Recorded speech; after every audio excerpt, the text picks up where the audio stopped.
Assalamualaikum warahmatullahi wabarakatuh. Perkenalkan, nama saya Ronisa dari kelas 3C Penyuluhan Peternakan dan Kesejahteraan Hewan. Apa tujuan dari video ini? Video ini dibuat untuk menjelaskan hasil pengamatan dari tugas mata kuliah fertilitas dan sterilitas. Apa-apa saja? Mari kita simak. Pertama yang akan kita bahas adalah mengenai organ reproduksi ternak jantan, yang dimana organ reproduksi ternak jantan ini pada umumnya terbagi atas menjadi 3 komponen, yaitu yang pertama organ kelamin primer. Organ kelamin primer ini yaitu gonad jantan yang dinamakan testis. Yang kedua adalah sekelompok kelenjar-kelenjar kelamin pelengkap, yaitu kelenjar versikuler, prostata, dan koper, dan saluran-saluran yang terdiri dari epididymis dan vas deferens. Nah, yang ketiga alat kelamin luar penis. Yang pertama adalah testis. Testis merupakan sepasang organ reproduksi primer pada ternak jantan yang berfungsi untuk memproduksi spermatozoa, sekresi hormon, dan protein. Kemudian selain itu diproduksi estrogen dan berbagai jenis protein yang berperan penting dalam fungsi spermatozoa.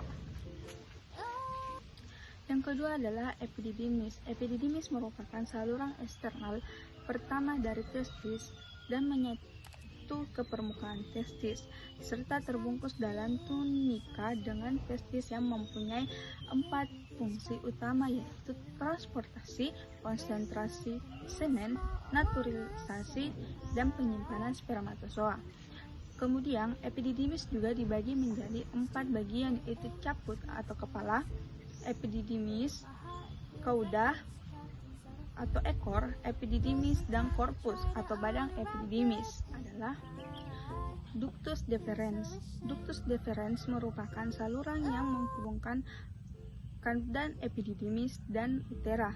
Kemudian dindingnya mengandung otot polos dalam testis 4-7 Celcius di bawah temperatur suhu. 5. Kelenjar-kelenjar aksesoris. Kelenjar seks pelengkap atau kelenjar-kelenjar aksesoris ini bervariasi berdasarkan spesies dan bentuk tubuhnya. Keenam itu utera. Utera adalah saluran urogenetis yang untuk menyalurkan urin dan semen. Utera dibedakan atas 3 bagian, yaitu bagian pelvi, bulbus utera, dan bagian penis. Ketujuh atau yang terakhir adalah penis. Penis mempunyai tugas ganda, yaitu pengeluaran urin dan peletakan semen ke dalam saluran reproduksi betina. Penis terdiri atas bagian akar, badang, dan ujung yang berakhir pada gland. Nah, selanjutnya adalah organ reproduksi ternak betina, yang dimana organ reproduksi ternak betina terbagi atas menjadi 6, yaitu ovarium, ovidum, uterus, vagina, cervix, dan vulva. Yang pertama, ovarium. Ovarium adalah organ utama yang menghasilkan sel telur yang dibuahi oleh spermatozoa dan akan berkembang sebagai individu baru. Ovarium juga menghasilkan estrogen dan progesteron. Yang kedua, oviduk. Oviduk adalah organ yang menghubungkan ovarium hingga ujung tanduk uterus. Bentuknya seperti pipa beraturan. Fungsi ovarium untuk mengangkat ovum dan spermatozoa.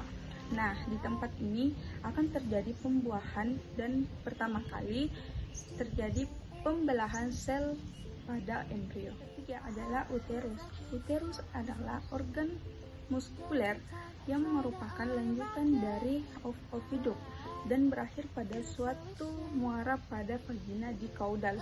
Fungsi utama dari uterus adalah menyimpan dan memelihara embrio atau fetus. Nah, yang keempat, vagina. Vagina berbentuk bulat panjang dengan dinding yang tipis dan elastis, kedalaman sekitar 2-30 cm. Sperma dari hasil perkawinan akan disimpan pada bagian depan vagina dekat dengan serviks. Vagina ini juga akan berfungsi sebagai alat kopulasi atau sebagai alat perkawinan.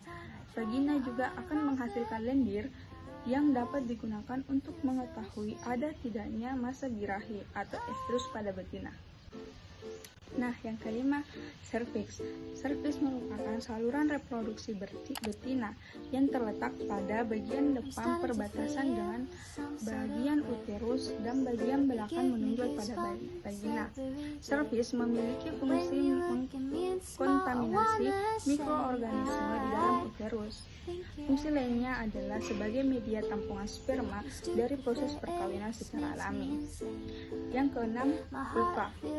Vulva merupakan alat kelamin sapi betina yang paling luar, berfungsi sebagai sistem reproduksi dan sebagai sistem urinari. Vulva berbentuk lipatan-lipatan dan ada yang tertutup rambut halus. Bagian tengah vulva terdapat klitoris. Selanjutnya adalah membahas mengenai hormon reproduksi pada ternak jantan dan betina. Sebab itu mari kita simak. Pada ternak jantan terdapat 4 hormon reproduksi, yaitu GnRH, FSH, LH, dan testosteron. Yang pertama, gonadotropin releasing hormone atau GnRH, yang dimana organ yang memproduksi gonadotropin releasing hormone GnRH adalah hipotalamus. Hipotalamus merupakan suatu bagian pada otak bagian ventral. Produksi GnRH di hipotalamus adalah bentuk respon dari tingginya kadar estrogen. Yang kedua adalah follicle stimulating hormone atau FSH, di mana setelah hipotalamus memproduksi GnRH, kemudian GnRH menstimulasi kelenjar pituitari untuk memproduksi FSH. Hormon FSH mempunyai efek perubahan morfologi ovarium. FSH akan menstimulasi perkembangan folikel pada ovarium menjadi folikel degraft atau folikel yang matang atau folikel yang siap ovulasi. Yang ketiga adalah luteinizing hormone atau LH, di mana selain memproduksi FSH, kelenjar pituitari juga memproduksi hormon lain, yaitu luteinizing hormone atau LH. Fungsi dari LH juga merubah morfologi dari ovarium. 4. Testosteron. Yang secara umum, hormon di dalam sistem reproduksi sapi jantan terbagi menjadi 2 golongan, yaitu HPG hormon, hypophysis, pituitaris gonadin axis, dan hormon steroid. Testosteron termasuk ke dalam golongan hormon steroid. Steroid diperlukan untuk menjaga agar proses spermatogenesis berjalan konsisten sehingga mutu sperma tetap terjamin. Kemudian, hormon reproduksi pada ternak betina terbagi juga menjadi GnRH, FSH, LH, estrogen, progesteron, prostaglandin, dan oksitosin. Ketiga, GnRH, FSH, LH berfungsi sama fungsinya dengan pada reproduksi ternak jantan. Mungkin itu yang dapat saya sampaikan. Sekian dan terima kasih. Wassalamualaikum warahmatullahi wabarakatuh.